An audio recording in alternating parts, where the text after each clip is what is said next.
Welcome, everybody. I am Kira Epstein, the coordinator of the new school at Commonweal.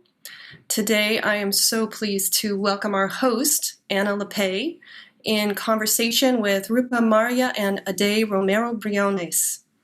Today's conversation is the first of a three-part series that we've been working on for a while called Roots of Resilience in an Age of Crisis, where we will explore the interconnectedness of land, seed, and water with a leading group of thinkers and doers.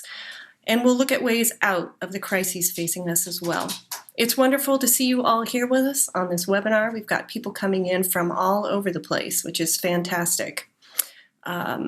Today, our first event in the series, we're with Rupa, A-dae, and Anna to talk about stolen land, the struggle for rematriation. And our next event in the series is Friday, May 21st, with Kristen Leach, Jessica Greendeer, and Tiffany Patton hosting. It's called Seed Saving, Preserving Culture, and Building Resilience. And then Friday, June 18th, we've got Tom Philpott, Janaki Jagannath, and Anna Lappé again to talk about Thirsty California, water, agribusiness, and the future of food. It has been a real pleasure to work with our co-presenters at Real Food Media on this series. Thank you to Anna and to Tiffany Golden for all of the creativity and the skill and the dedication and all the outreach for these events. We are recording this conversation and will have produced audio and video files available on our website. You can also find all of our recordings on SoundCloud, YouTube, Spotify, and Apple Podcasts. Ken Adams is behind the scene as usual, helping us with the production. Thank you, Ken. And now we are ready to begin. Rupa Marya, A-dae Romero-Briones, and Anna Lappé, welcome to the new school at Commonweal.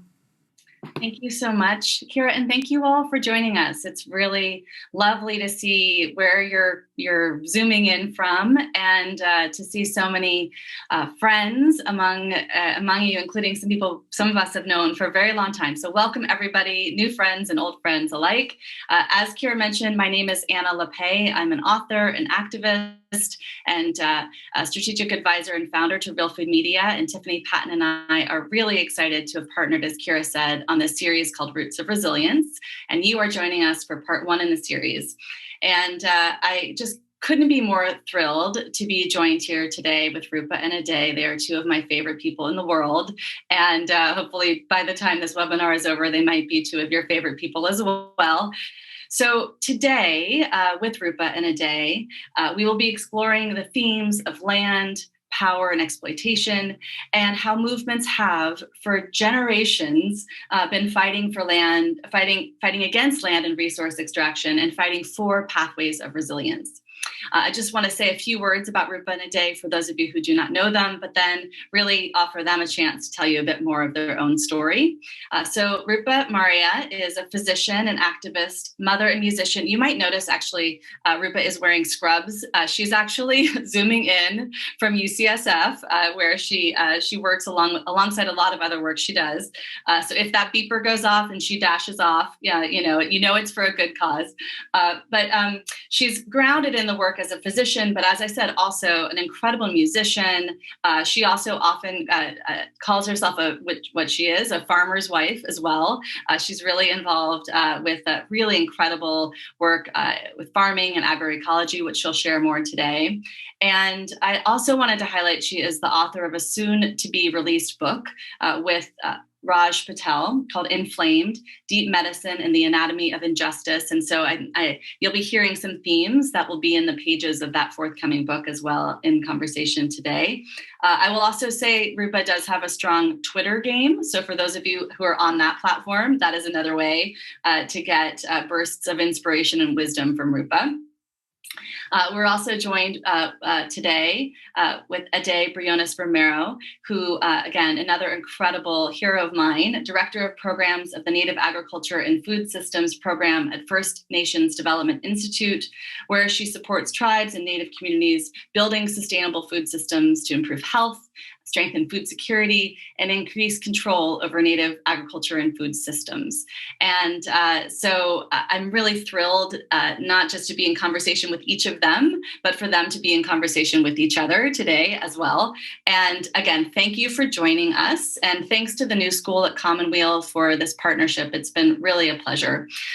So I want to pause here to share any more about either of them, as I said, to really open up to start our conversation with hearing a bit from A-dae and from Rupa, grounding us in this theme of today, which is land. And I thought we would start, and we'll start with you, A-dae, to have you start by sharing a bit of your own story of how you came to the work you're doing today, to this conversation of land, and how that connects to your own experience of place and of land. So we'll start with you, A-dae, and then go over to you, Rupa. Gwati se hopa hen waka ni maasa watya kutite me osuta koi mohada. I'm Cochiti and Kiowa. I married a native Hawaiian, native California man, so we are here in California in his homelands. And I started the introduction in Cochiti because like in my community, we're taught you give an introduction and it informs the people you're talking to, like who you bring to the table. And we think of it as like a long comet tale of all these people and experiences and places that we bring into the conversation. And that all stems from like the lands and the people that made us. And no matter where we speak from or what topic, like that is the center. We are not the center. We are just like part of this very long comet tail.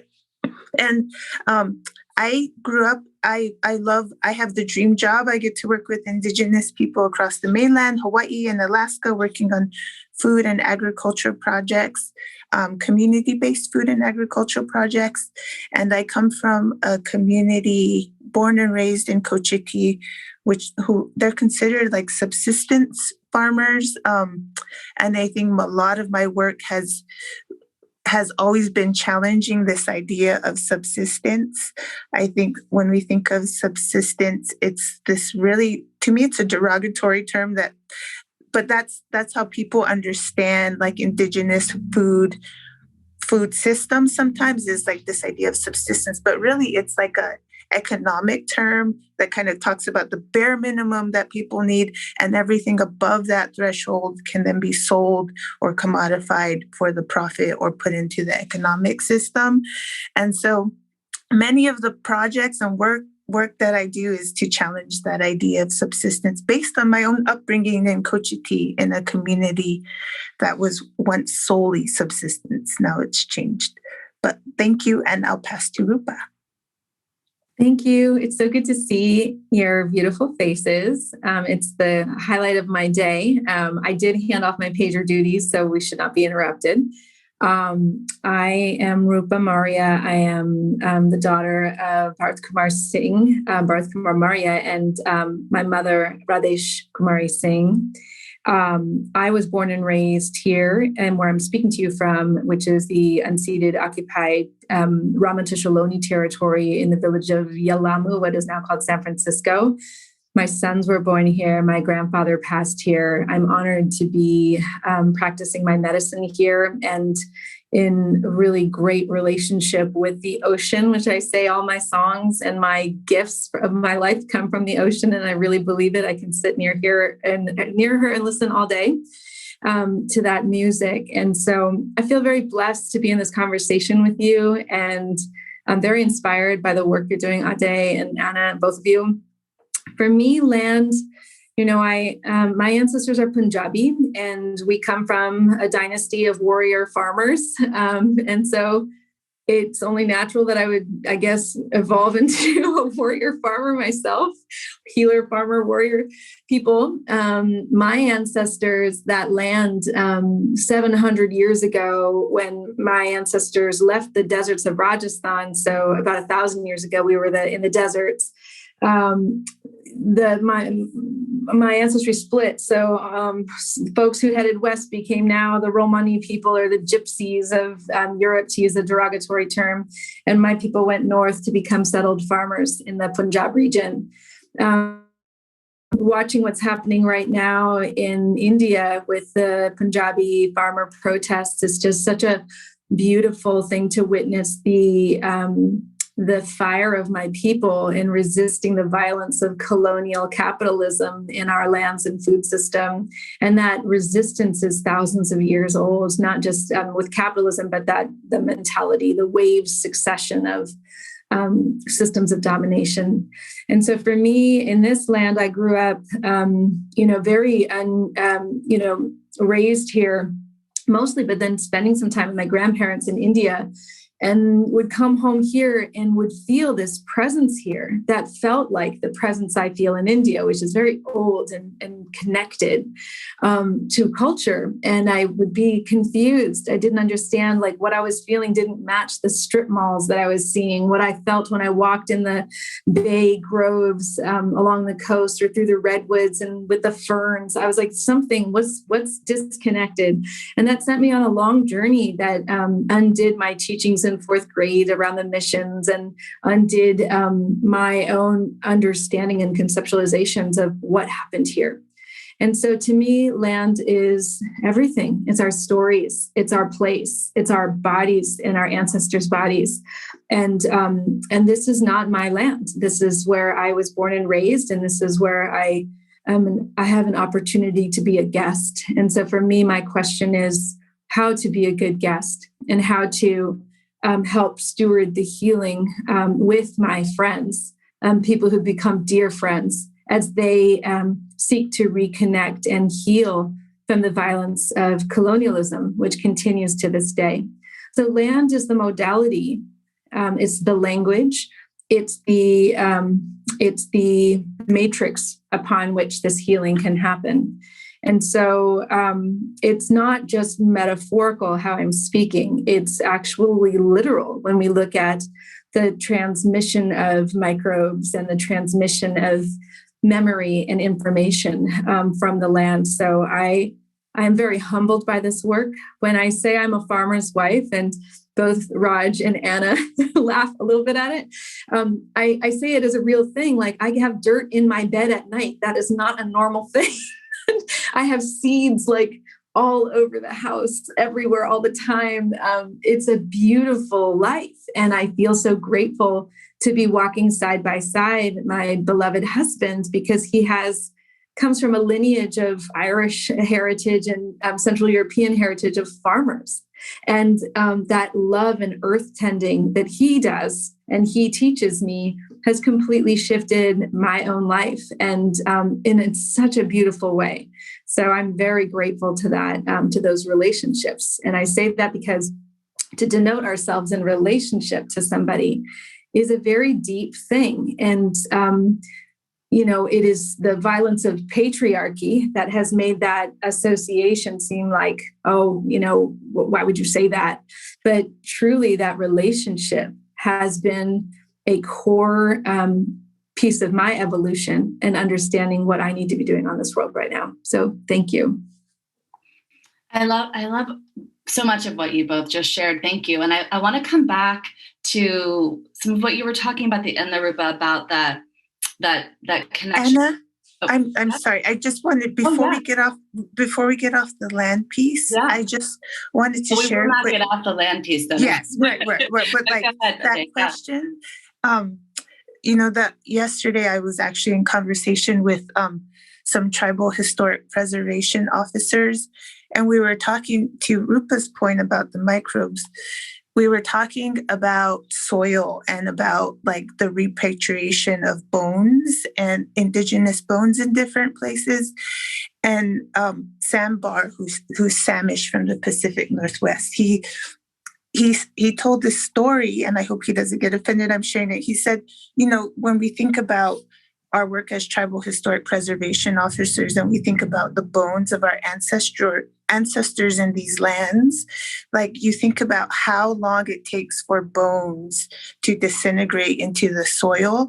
And in some places it takes as little as 50 years, and other places it takes like 200 years. And so when we're talking about microbes and the soil, we're really talking about people too. We're literally walking on the bones of our ancestors. And so like when we look at California and all the indigenous nations, like on this very unique piece of land, like we're walking on the bones of the ancestors of my children and my husband.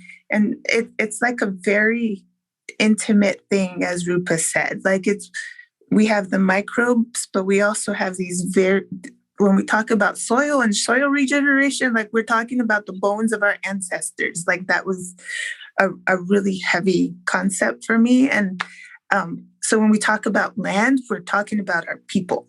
Yes. That's exactly. So I just want to, I'm sorry. This is like being at a dinner party that everyone's invited to.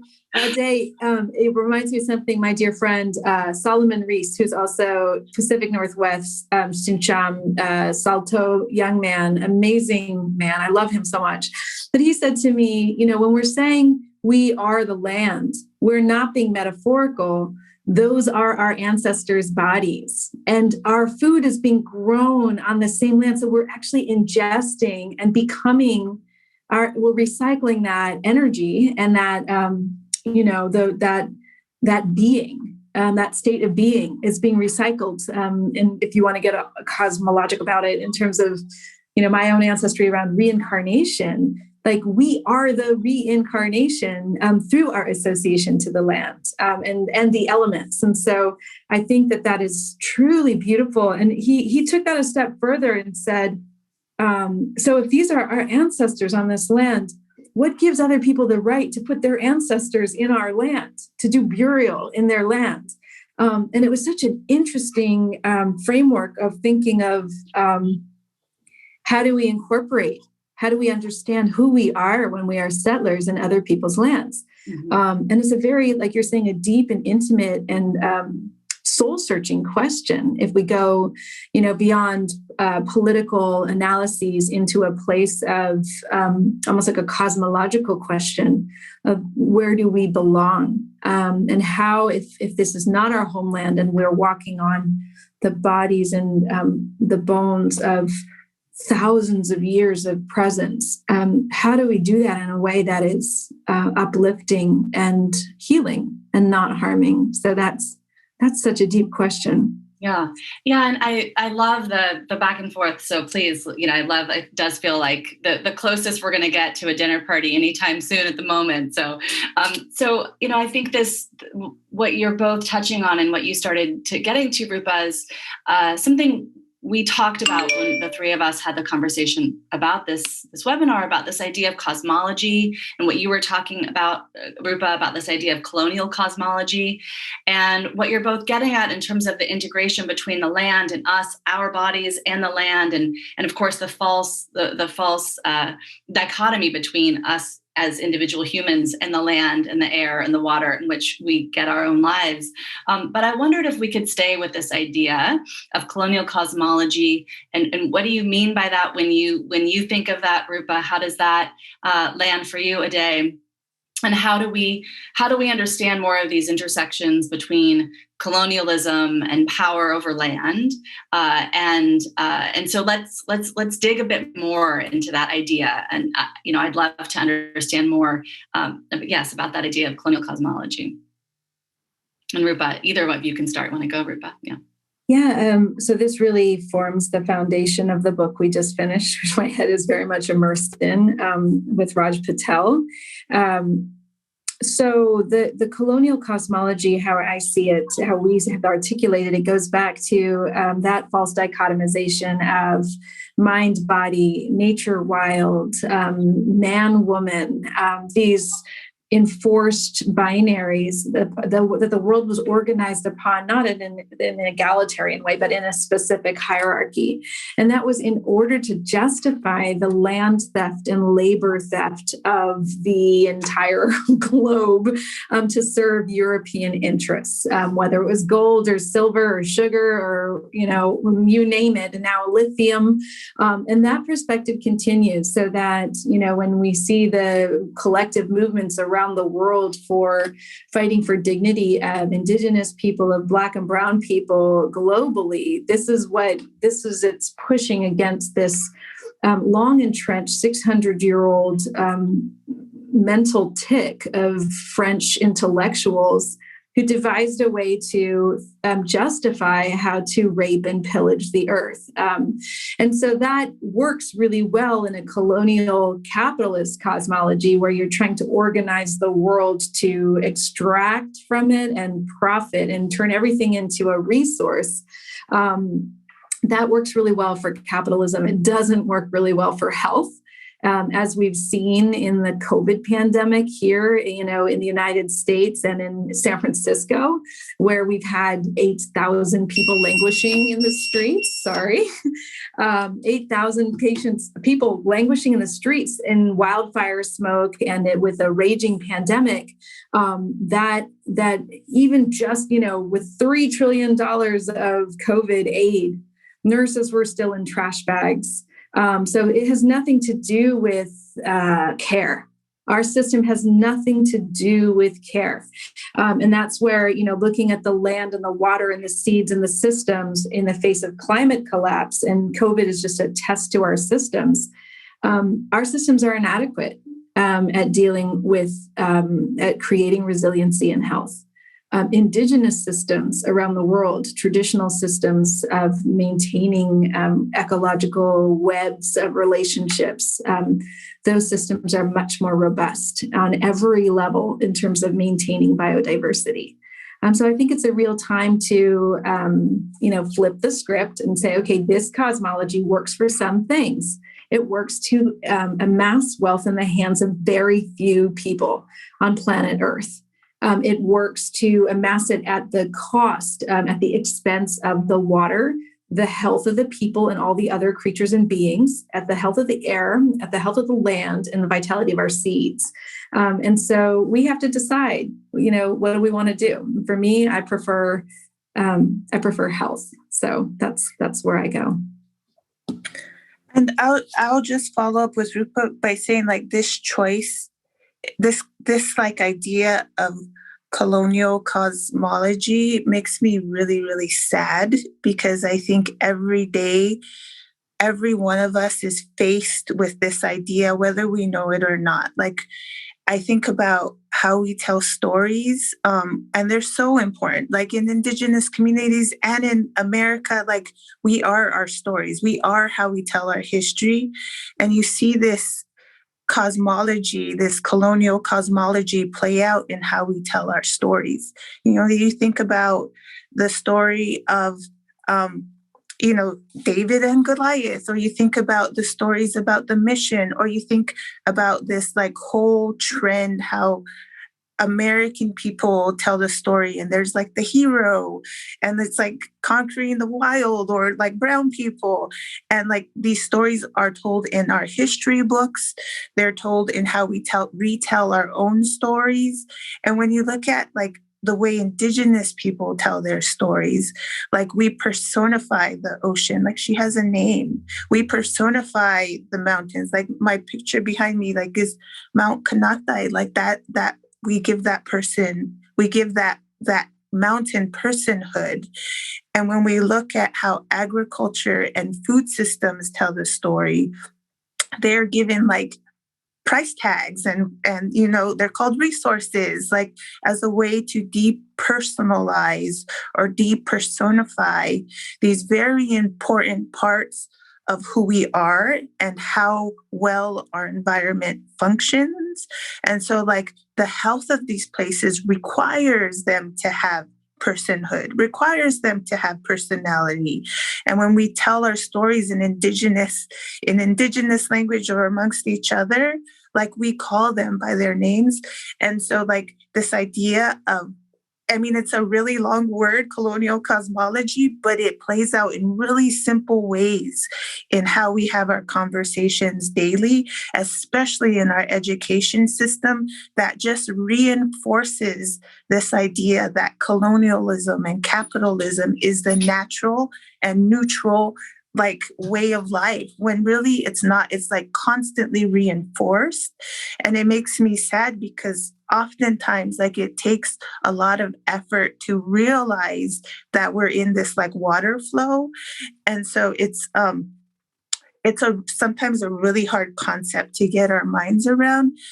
But once you start seeing it, like you'll see it all the time. And I think it takes a lot of work, both individually and as a community, to start recognizing when that happens and to start changing the way we speak about places and people and food and health and water and fire, so that like it becomes an element or becomes a person or a personality that actually has stake in the community and relationships that operate in our daily lives. Beautiful. Yeah.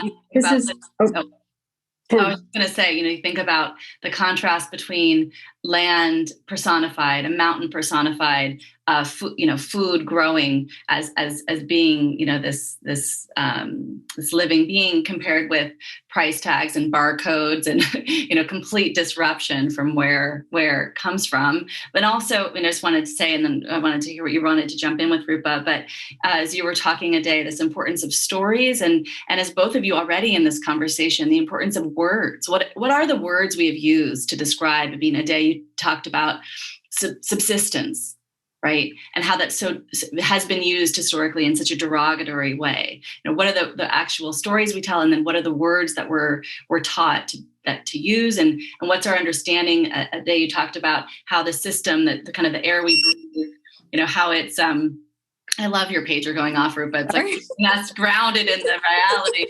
But this idea of this sort of, as you were saying, A-dae, the kind of, what we see, it's natural, it's neutral, it's inevitable, as opposed to this is a construction that we can interrogate, talk about, deconstruct, and that we can be talking about what are other models. Rupa, you wanted to jump in, and then I wanted to come back to another question I wanted to ask you both, but did you want to jump in? Yeah, I just love what you said, A-dae, about stories. I think that it's easier to exploit, to mass farm chickens, for example, if you forget or just ignore that they have personhood. The idea of farming actually even plants the way we do is a certain level of disregard for the sacred nature of that plant and what it does for our bodies and how we are in relationship.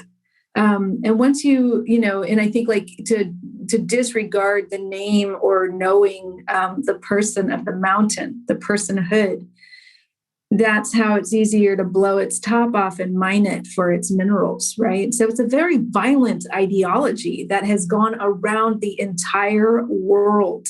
It has destroyed ecosystems around the world, which is why I view climate collapse as the end game of colonialism, that this actually climate disruption wasn't here in this way when everyone was in their territories minding their own business. It happened when, people from Europe decided that they would go and conquer the entire world and bring this mindset that would allow them to separate the place, the personhood from the people, from the animals, from the land and the water. And so I think about that. The power of the stories is not, again, metaphorical, that stories actually influence our immune systems. And we write about this in the book. They are part of the exposures that tone our immune system. So how we are taught as children to relate to the things around us can either have a very pro-inflammatory effect, as if you were, raised in a society where you had to be afraid that your children would die from police violence. So you sit them down and you have a talk and tell them how to be if their skin's too dark in this country in a racist society. So those stories actually impact the health of Black men. And we found that the traces of those stories enter the very cells and are shaping how the immune system reacts. So that when a threat like COVID comes around, a virus that interacts with the immune system, when you have a very toned immune system to a pro-inflammatory state, you get something like COVID, and then it just goes haywire. And so these things are interacting in not so subtle ways, even though we don't tend to think about stories as being a health, No doctor sits you down and go, what stories were you told when you were a child about how safe and beautiful the world is and how much it's there to support you? And so I think that work is really critical to understanding. And when it comes to transformative program, and rematriation is that transformative, it involves bringing back the personhood. It involves naming those things, understanding what are their names and who are they, and sitting in quiet relationship to those things. And I think that work is probably, it seems it's not as glorious as going and marching on the front lines and shutting down the pipelines, which is super important that we do that. But then there's this other work of remembering. And I think that it's super important. Well, I want to stay on this idea of remembering, and something you also talked about, Rupa. You described what a violent ideology this is, and I would love to connect that to kind of landing this conversation on farmland, on this kind of how does this violent ideology translate into how we're thinking about agriculture, how we're thinking about agriculture either as a form of extraction from the land to deliver those price tag and barcoded commodities, or do we think of it as a relationship with land that's regenerative, that is actually, as you both have already talked about, deeply connected to our own bodies, to our histories, to our ancestors, to other ancestors. You talked, A-dae, about that long comet tail that you describe, right, when you talk about your own story of self. So I would love to hear you both talk about this idea of kind of land, agricultural land, as a form of extraction or as a form of regeneration, and sticking with another theme of this conversation, the power of words. If you want to talk about, this word, I feel like it's become very trendy, of regenerative agriculture, but what that means to each of you, or what you think about that language. But again, really would love to hear more about how this violent ideology is landing on the land. And if you wanted me to prompt you, A-dae, to share, that's one of those stories you were sharing with us before about the metaphor or not so metaphor of the fence. Feel free to jump in on that. But either one of you can. A-dae, do you want to get started on kind of exploring some of these themes? Sure.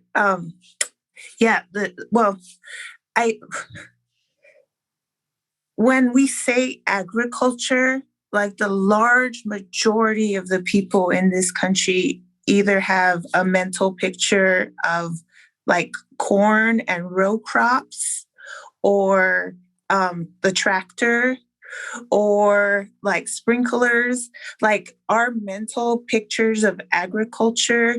And I just invite everybody to think of what mental picture comes up when you think of agriculture, kind of informs us of the erasure of everything that became before that. And so, yes, like all of farmland in America was once indigenously owned, but even beyond the land piece, there are food systems and there are ways of existing in the world that don't require row cropping. I come from a community. I'm a Pueblo. We've been like farmers for thousands and thousands of years, but we weren't considered agriculturalists upon settlement, even though like most of the cotton crop and the corn crop came from like my communities, but we weren't considered, because agriculture is a very colonial term, and it was used to like draw the line between those who were civilized and those who were not. And of course, we all know what side indigenous people were placed on, but we have to get beyond that, because part of the solution to whatever crisis we may be living in now is thinking about those mental images we carry about agriculture and challenging those things. So even when we talk about annual crop agriculture, that is not a sustainable practice. That stems from this mental picture we have of agriculture. And reality, many of the indigenous food systems throughout the mainland Hawaii and Alaska aren't dependent on any annual cropping, right? They're dependent on plants that are perennial, that regenerate, that must be cared for, and that have to be tended, whether they're in a row crop system or in a natural system. And so like our ideas of agriculture on the very basic level, of course, have to be challenged. We have to challenge ourselves as people who live in this society and to probably go to the grocery store and buy these annual crops. Like that has to be challenged. But the other thing is like when we think about what that system requires to operate, which is totally dependent on this idea of like private property and the fence. And the story I told, thank you for reminding me, because I was thinking, what story was that? Was when, the extension early on in, all the people in my community are farmers. And early on, in the early 80s, my grandpa was a farmer. We had this really bad the extension called it an infestation of elk. So the elk came and ate all the corn that season. And it was a really sad time. And of course, we spent so much time growing that corn that I was devastated. My grandma was devastated. We weren't going to have corn that year. And my grandpa didn't flinch. And I was like, Papa, but they ate all our corn. Like, what are we? And he said, you have to remember, like, we're not growing for just us. Like, we grow for us and everything around us. Because I was saying, Papa, we need to put a fence that keeps out the elk. And he's like, but then that's like cuts off the blessings and the message that this elk is bringing us. So like, if they're all coming to eat the corn, it's because they're hungry and it's because something is happening on that mountain that has to be tended to. And so the next step is to like tend to that mountain. And so when we create these blockages of how our environment communicates to us, because we only want it to produce in a certain way, we are actually creating like a detrimental situation for the entire community, because now there's parts of the environment that can't be tended.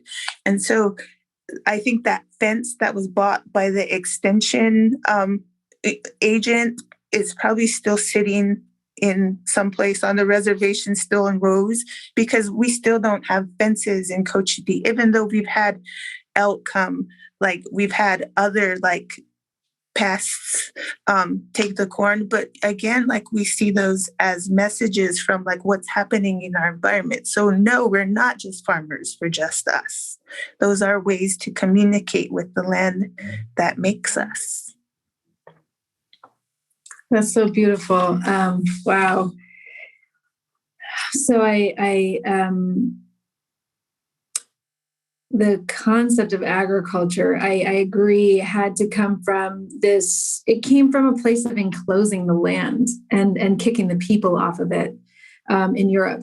So when Europeans were busy conceptualizing how they were going to rape, pillage, and plunder the entire known world, they were also setting their women on fire and enclosing the lands and removing the women from positions of authority around herbal medicines and the tending of the forest, which was something that a lot of women did in their cultures in Europe. And so I do think that, agriculture, culture of the field, again, has been a mindset of dominating nature from that perspective, the row crops, the constant annual pushing of the land, and that there are other systems, like A-dae is mentioning, of perennial food forests. I remember reading one historic document in our research for the book where it was a description of how when English farmers, came to the colonies, the first ones who arrived, they were in, I think, Virginia, and they were really working hard to get their crops up and planting the fields. And then they look at these indigenous people who are just like hanging out all day, and they walk into the forest and they go get something and they come back and sit down and watch these Europeans working so hard. They were just working so hard to get the land to produce. Meanwhile, like this whole ecosystem was abundantly producing all this land. And there was jealousy there. And that was what struck me in reading that document, was the jealousy of seeing the civilization that was not as superior, actually exerting themselves less and having much more abundant food. And so I think that it is really a time to challenge those things, because looking at California, for example, we've killed off the beaver, we've incarcerated the water, and now like 80% of our water goes to agricultural production in the valley, where the topsoils have completely been eroded since colonialism, where the salmon are gone, so that phosphorus pump is gone, the bear are gone, so that bear poop is gone, the elk are gone, so those ranging animals are gone. And we're the biggest almond producer in the world. Like, who really cares? Like, why are we producing all of this? I just saw Karen Ross's report of all the billions of dollars we've made in California by exporting fruits and nuts. Like, is that what we need as our state is on fire? Is that how we want to be spending our water resources? Is that really where we want to be, investing our time and energy and very, very limited resources? So it's important time to rethink that. So if enclosure, this concept came and spread around the world, that you can cut up and sell off Mother Earth this way, then recommoning the land and not just, well, it's all a free for all for everybody. Everyone is, equal, but actually understanding where you are. You're on someone else's land. It's been stolen. There's been genocide. There's healing. There's reconnecting that needs to happen. It's not just now we're all just, kumbaya, we'll get along and share the land. But I do believe that the dissolution of private property is critical to any sane food system. And I do believe that the people collectively working under Indigenous leadership to steward those lands together and those waters together, so that, one person or one corporation can't decide the health and the fate of an entire watershed or water system. It's just, as we're breathing that crappy air in California for 3 weeks last year straight, it's becoming obvious that all of these systems have been tooled in a way that creates suffering. And so when I think about what my friend Karina Gould, Lishan matriarch, says, that, before colonialism, there was no one who was hungry. There weren't stories of people dying of hunger in these territories. There weren't stories of people homeless. That didn't exist in these lands before then. And I know that people have a hard time understanding that, but hunger and homelessness actually didn't even exist 200 years ago, right where you're sitting in the Bay Area, in this area. And so why have we accepted that? And what are the systems that have been put in place to make everything scarce, especially for the Black, brown, and poor communities? And so that's, it's time to deeply challenge those assumptions, because we are not going to be able to survive many more fire seasons like last one. No. Yeah. And what you're I just wanted to jump in to say, Rupa, as you were talking it picks up on what you were saying before, A-dae, about what is the frame that we hold about the sort of inevitability or the naturalness of this is just the way systems work. And, it's terrible that there's homelessness. It's terrible that there's hunger, but that's just inevitable. And that kind of, as you're talking about, Rupa, that kind of creation of scarcity, and then the production of scarcity, and then the claim that scarcity is somehow normal, inevitable, natural. But A-dae, I cut you off, but I also want to be sure we have time to come to this concept of rematriation. But A-dae, go ahead, and then I want to come back to that concept. Oh, and just very quickly, when we talk about private property and the systems that are created to support it, like I'm an attorney by training, and I was always fascinated by property, because that's one of the core bodies of knowledge that you have to learn in the legal system, because everything else stems from that. When we think about the systems that are needed to support private property, which supports agriculture, we think about the police and how militias were created so that property could be protected, whether that be slavery or keeping Indians away. all these systems support this private property. But beyond the legal concepts, there's also the social concepts. When you have like private property and it's so highly individualized, it desensitizes us to everything, not only in our environment around us, but other people. And so that we become a society that is wholly individualistic. And like the sense of entitlement just starts to reinforce itself over and over again. So that like the kindness and empathy that we need to practice with each other not only is stop being reflected in our community relationships, but in the legal systems that support our society. And I think what we're seeing now today are those are the very things that we need to like get us through these very difficult times. And it's all reinforced to support this idea of private property. Thank you. So I wanted to come to this idea of rematriation. And as I was taking some notes for this conversation, my computer doesn't even register the word. It kept trying to autocorrect me. And I was like, no, I want to type that word.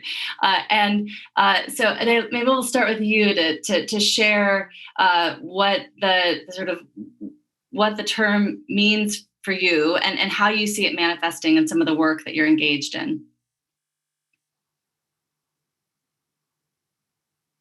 Sorry, you said A-dae, right? You cut out just a second. Okay.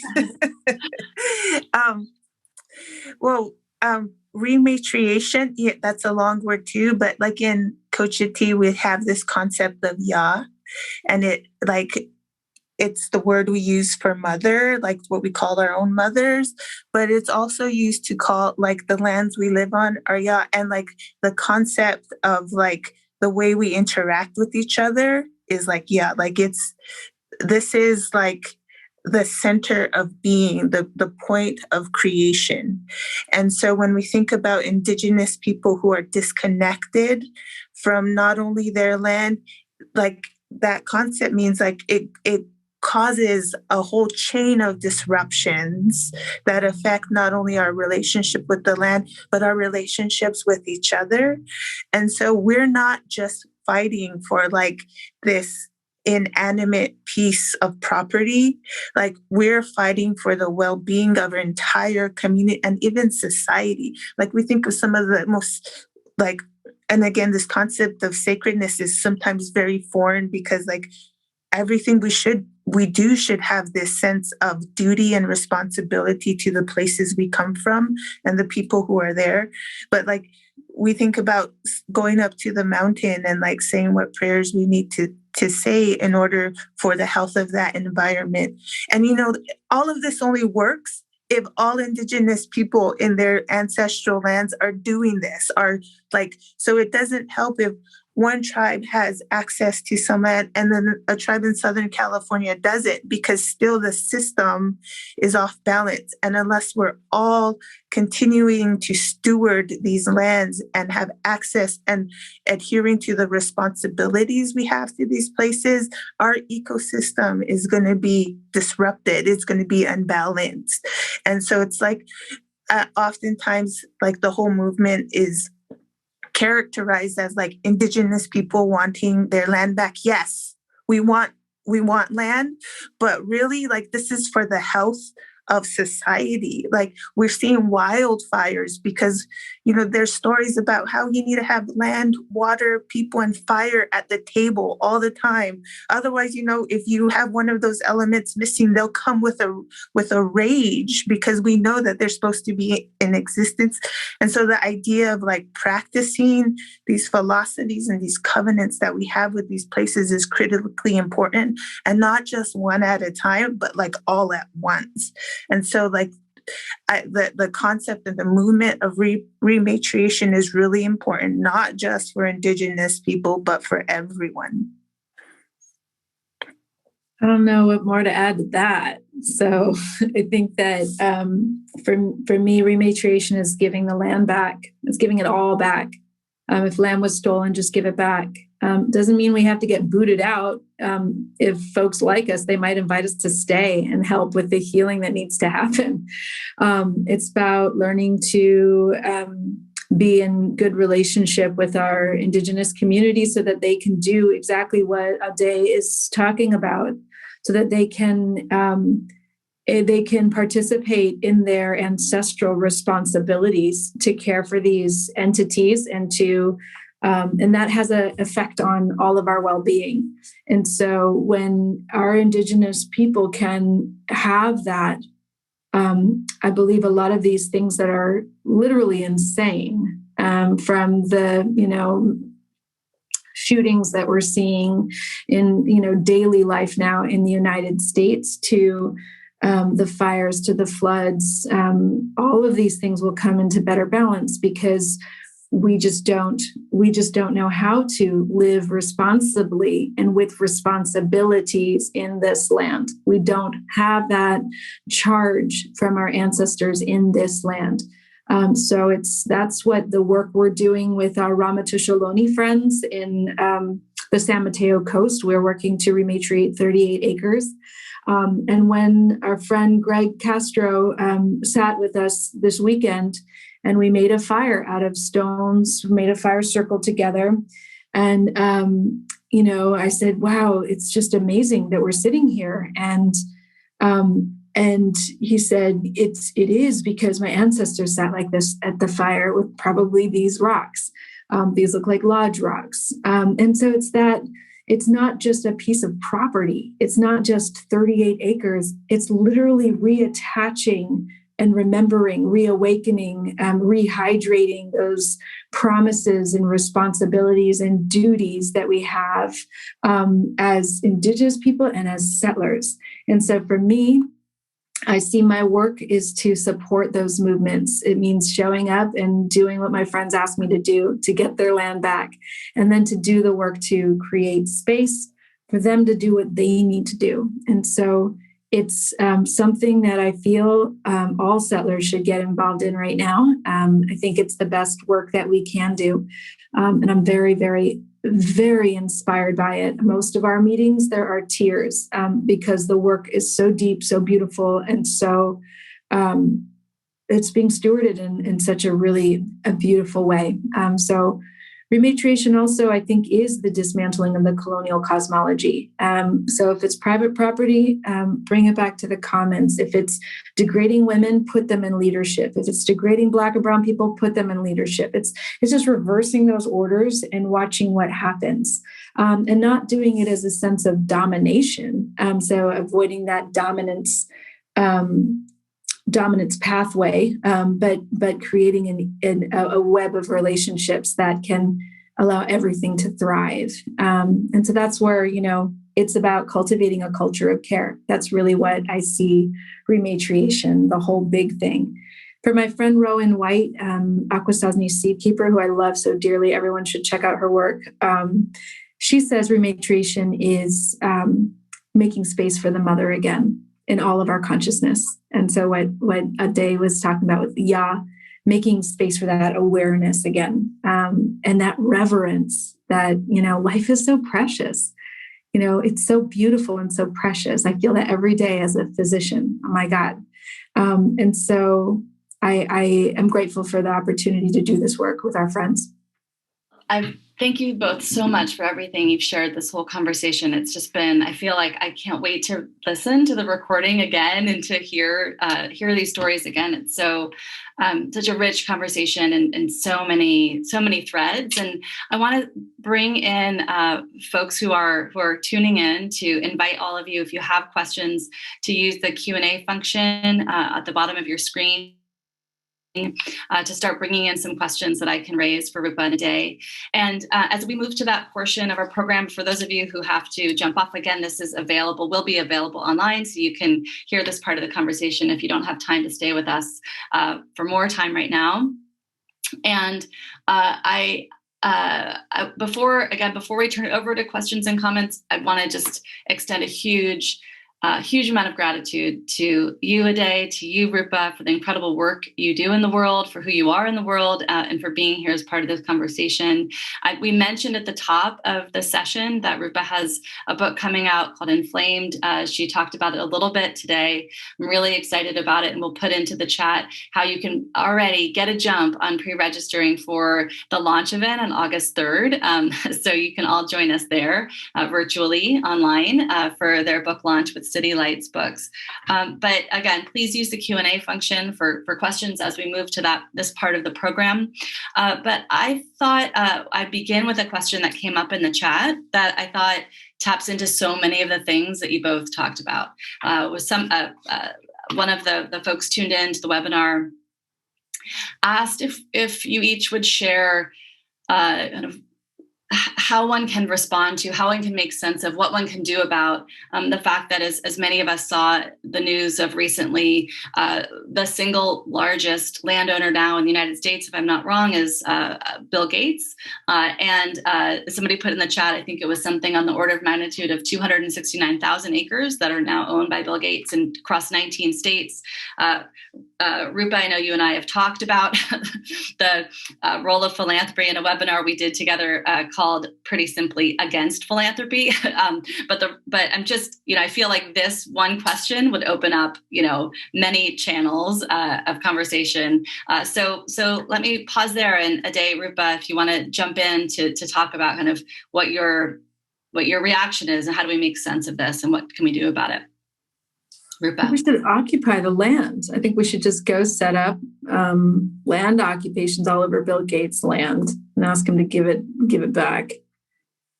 That's what I say. And I don't think that, Indigenous people should put themselves in harm's way. I think settlers, that would be a fun project to do. What's everyone doing this summer? Just do a mass camp out on Bill Gates' land and tell him to stop being such a pig. Oh, sorry, that's an insult to our pig relatives. To stop being such a colonizer. I think that should be like the next, he's just a colonizer. It's gross. And, I think it's a really important concept for all of us to unpack, because I think, as Indigenous people have always said, this idea of private property in which we were first ejected from the lands that are now in agriculture. Again, it's not just about Indigenous people. What happens when you practice these models, which were first practiced on Indigenous people, are then further developed and used to disempower others. So when we see what's happening to Indigenous people, we should all be concerned because we're perfecting models that will then be applied to others. And we see this model being applied. First we saw it applied in mainland America. Then we saw it applied, to some of our island communities. We see it applied to South America. We see it returning back to America by displacing people who own farms, by people who can't, in Appalachia or Black land loss, all of these things are connected because we're perfecting models where we're desensitizing ourselves to the ejection of people from their lands. And so when Indigenous people are crying out and saying, you can't do this, we're doing it because we want to stop these models from occurring. But I think Bill Gates is the epitome of this hyper perfected model that continues to play out. And at some point, humanity and humankind has to say these models have to stop. And so this is here's the example right in front of us in 2021, when we think that colonization and historical injustices have stopped. But now the historical injustices have just been flipped and are now focused on small farmers in middle America who are in the crux of bankruptcy, who don't have the economic resources to fight these large, powerful, domineering economic powers. And so these models should be seen as models that have been perfected over generations on different groups of people. This is not new. So now is the call for all of us to say these have to stop.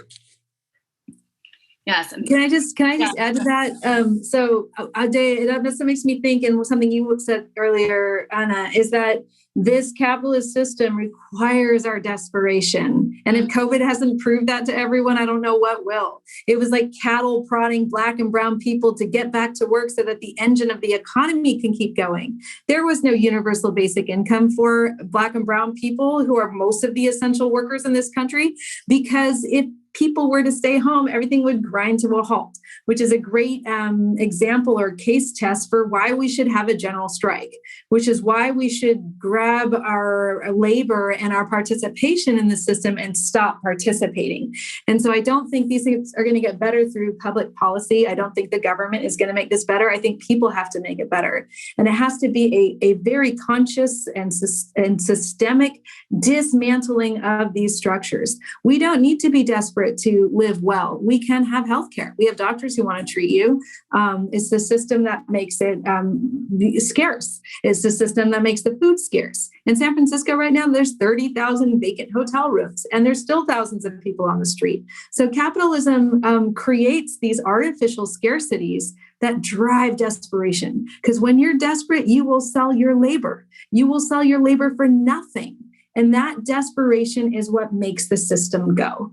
And so if we want to get at it, the rematriation, the deep rematriation, we have to be involved in systematically dismantling the structure and making spaces for abundance, so that our colleagues, our friends, and our loved ones can do that withholding of their labor and start putting it into systems that will regenerate our health and our well-being.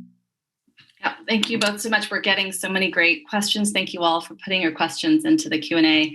I feel like another question that came in that kind of is another potential lever that was asked. Owen asked, A-dae, as an attorney, you perhaps have the most knowledge about the legal system and how to change it and how to use it as a lever, aside from eating and loving local food, showing respect to our fellow citizens. Do you have specific recommendations about how to make change to the legal system? I wonder if we want to kind of explore that as a lever. Before jumping in A-dae, I want to share with all of you, someone asked, we've mentioned many references and groups and resources being shared. Could we possibly share it with everybody tuning in? Yes, we will send a follow-up to everybody who registered with some of the resources we've referenced. We'll definitely include a lot of different links to keep the sharing and learning going. So we will do that. And we probably won't have a chance to get to all your questions, but hopefully we'll get to a few more before the bottom of the hour. But I'll turn it over to you, A-dae, if you want to get into that, exploring kind of the legal system as a lever. Yeah, well, I kind of, like Rupa said, I kind of combine the legal system with policy, because they're like slightly different things, but like it's a spider web, right? Like once we get into that system, like there are mechanisms and institutions within our legal system and our policy creation that are meant to disempower and to sift the noise from like actually challenging these really old institutions. And so like you look at some of the work that's challenging the doctrine of discovery, for example. It's really, really hard because the way we structure legal systems and policy is that we're sifting out the noise. And so part of this deciding what the noise is means that people in power get to decide those things. So like, I do think there's opportunity there. We need like to see more brown people as judges. We need to see more brown people as running for political offices and for becoming attorneys. But at the same time, we need the people on the ground to be constantly advocating for the changes, because I think once you enter the legal system, once you become educated, you're almost like in the machine. And so like we can't forget about the people who choose to enter that machine or choose to utilize their skills to try to change those machines from the inside, because they need the people on the ground to kind of ground them in the work that they're supposed to be doing. Because the idea is once you become part of this massive legal machine or policy machine, you become part of the structure that holds it up. And so it's always a catch-22. And like, we should be giving support and reminding people who enter these professions that they're connected and rooted to the places that where the people are asking for change. And it's a very delicate balance. And I always offer prayers and strengths and like as words of encouragement to people who choose those professions because it comes really hard. Like these ideas that you are now someone special or someone as an individual, like tokenism is real. Like separating you from your community, conquer and divide in these systems is real. And so like the more connected we can be to people who choose these professions, the better. I think there are specific legal actions that need to be taken. And I have papers that I can share about that for everyone. But thanks, A-dae. And as you were talking, I was, also looking at Rupa, seeing you in your scrubs, thinking of you there in the hospital, talk about joining a profession and a sector, right? Like, how do you, I just kept thinking about your own experience there so much. So I don't know if you want to jump in. I have another question I could bring up too. No, I think that is critical because the colonial project was advanced by missionaries and medics. So we were part of, my profession, my chosen profession as a Western medical doctor. We are a part of that colonial violence. We kept the colonizers healthy enough to extract. Our work was never there to serve the indigenous peoples of the lands that were conquered. And so then those of us who became part of the, the generations that came after the initial waves of colonialism got subsumed into this culture. So I think that that's where having this understanding that A-dae is speaking to and this commitment of a political education and a commitment to the communities that we come from and that we serve is a critical part of the work that we do. And that's part of the work I've been doing around decolonizing the work of medicine, because it is a harmful it's a harmful structure. And so how do we morph it into something that could be of service? But absolutely, it's been a real challenge. It's been your body takes a toll when you enter these systems if you're a sensitive person. And so it's good. I keep myself healthy with music and marrying a farmer. So you have to take care of yourself in this work.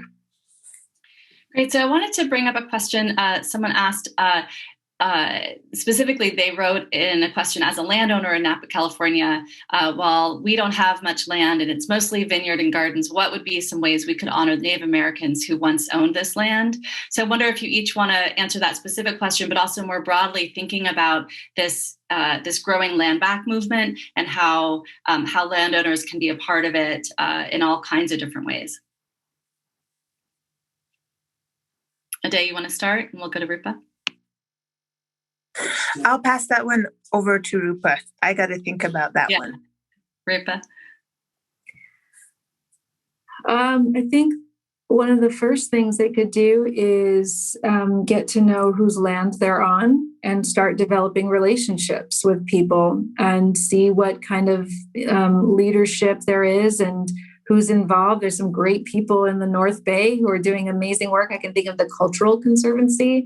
I would get in touch with them and ask them for their thoughts. I would be open to the idea of giving the land back and leasing it from them if they would be interested in that. I would be open, suggest being open to asking for, once the land has been given back and the lease has been decided, that there was perhaps like maybe a land management strategy together that's developed together. And I think that that's part of the work of also decolonizing, which is to make new culture between settlers and indigenous peoples so that we can learn how to be together on land.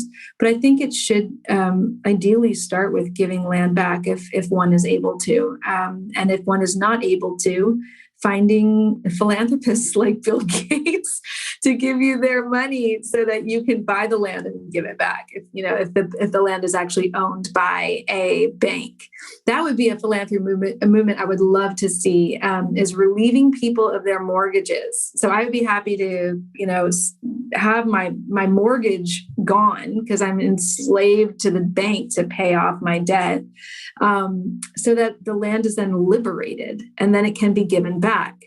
And then I can call up my friend Karina and say, hey, can I stay on this land? And yeah, I'll take care of the insurance and the legalities, but can I lease it from you for $1 a year? Is that okay? Imagine if we did that. Imagine if we undid the bank's roles in our lives. And then we're actually just, all that money that's been going into paying my mortgage could go into creating a neighborhood school or a clinic down the street, a place where we could grow a farm on our block, where everyone could do that with their land. And then we have different ways of relating. So I would love to see more creative uses of money from our money hoarding friends who've done well at the game of hoarding money, to just liberate the land. So that's, my 2 cents. A-dae, you probably have something much better since you've studied this and know more about real estate than I do. I pause because it's like a really emotional thing. Like, I have 2 children who are Big Valley, Pomo, and that's just over the hill from Napa County. And so we drive through Napa all the time. And so I know the stories from my husband's people and my children's heritage. And it's a painful thing to know that my kids have to learn these stories.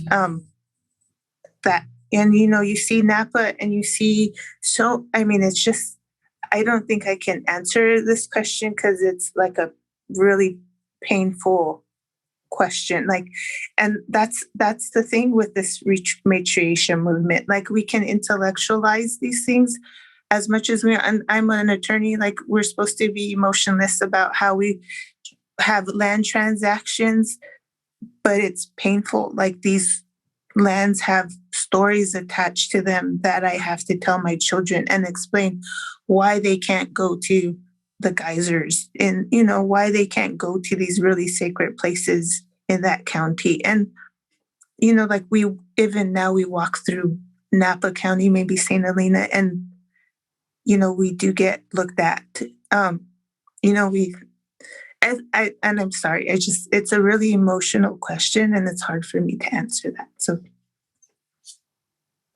Thanks, A-dae, and no need to apologize. And thanks for your, sharing, and you're, as you spoke, I thought about this question that someone shared to the both of you about how, which really taps into what you were just getting at, acknowledging the power and pain and trauma of stories, and also the beauty and the healing and the nourishment of stories, and how the person asked, how about this power of stories to heal? How do we tap into the stories to nurture our own resilience? And so I don't know if we want to share some thoughts for Bonnie, who asked this question. Thank you, Bonnie. But thank you, A-dae, for sharing. And Rupa or A-dae, you want to talk more about stories? I just also want to say thank you, A-dae, for sharing your for your heart there with us, and also bringing us back to what this really is. What we're talking about here is that people have been orphaned from their mother. And that is a wound that is really very deep, and it's not something that can be fixed easily. And I do think it is something that requires all of us to participate to make that space. So as a mother to a mother, I hear what you're saying, and it almost makes me want to just end this conversation in some way, because that feeling, that A-dae just communicated is truly what we're talking about, is the honoring of a mother who is feeling the pain of her children's orphan state. And that's what we're talking about in this work that we're doing. And so I don't think I have anything else to say, Anna.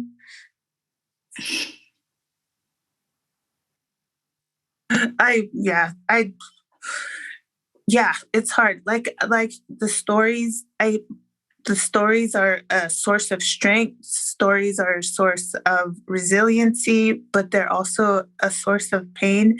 But the one thing that, they teach us in Coachiti about pain, and especially pain from experience, is that's like the very basic form of connection with people, is like pain, like reminds you of what you need to feel better. And one of the first things they tell you to do is that you connect with others. And so and when you connect with somebody, you talk story. In Hawaii, they call it talking story. And so I think we often give credence to scientific knowledge. We give credence to legal systems. We give credence to titles, and all of that, like the power of story is often forgotten. And so I always encourage people to think of their own story of how they came to whatever lands you're on, because that's an important part that will become part of that story, that piece of land for centuries, whether you're Indigenous or not. And so I think the power of stories, we don't even know the bounds or the extent of that power until we really start giving stories, our own stories, and the stories of our people and the stories of our land credence. Beautiful. Well, I think as Rupa was saying, and as you were saying, A-dae, this really brings us to the heart of this whole conversation. And I just feel like I've learned so much whenever I hear either of you speak and hear either of you share your stories. And thank you so much for being here and for sharing your stories. And I think we will be wrapping up in this moment, and want to thank everybody who joined us today for this really special conversation. I want to encourage all of you to learn more about the work that A-dae and Rupa do. It is beautiful work. It is inspiring work. It is powerful work. We'll share resources with all of you so you can learn more. A-dae, Rupa, if there was any last words you wanted to share before I turn it over to Kira from the New School at Commonweal for some final words, please, last words to either one of you if you want to share anything. And I apologize for not getting to all of the questions, but again, you'll hear from us by email and might be able to answer some of the questions by email too. My only last words is that I would like to invite you over for dinner. That's all. I would like to have the honor of cooking for you, beautiful souls, and to sit all night and just share our hearts and our prayers and visions for a kinder, more beautiful world. Thank you, Anna, and thank you, A-dae. And my final message is to all my Indigenous brothers and sisters who are listening, fish on, hunt on, gather on. Thank you. Beautiful. Kira, I'll turn it over to you. Thank you both so much. Wonderful. Rupa, A-dae, and Anna, thank you again for your presence here today. It's just really a rich and critical conversation. And thank you for sharing some of your stories and some of the emotions that come with it. I think those are all important. And thank all of you for joining us here in this virtual space. We hope you'll join us again for other events in this series. And we'll have the recordings produced of this conversation available in a week or two. As Anna said, we will send out some resources for you and a follow-up for those of you who registered and are here with us on the webinar. Please consider making a donation to help us keep these programs going. Putting the links for both Real Food Media and the New School in the chat right now. Each donation is so important to us. It helps us keep this programming going. Rupa Marya, A-dae Romero-Briones, and Anna Lappé, thank you for being with us at the New School at Commonweal.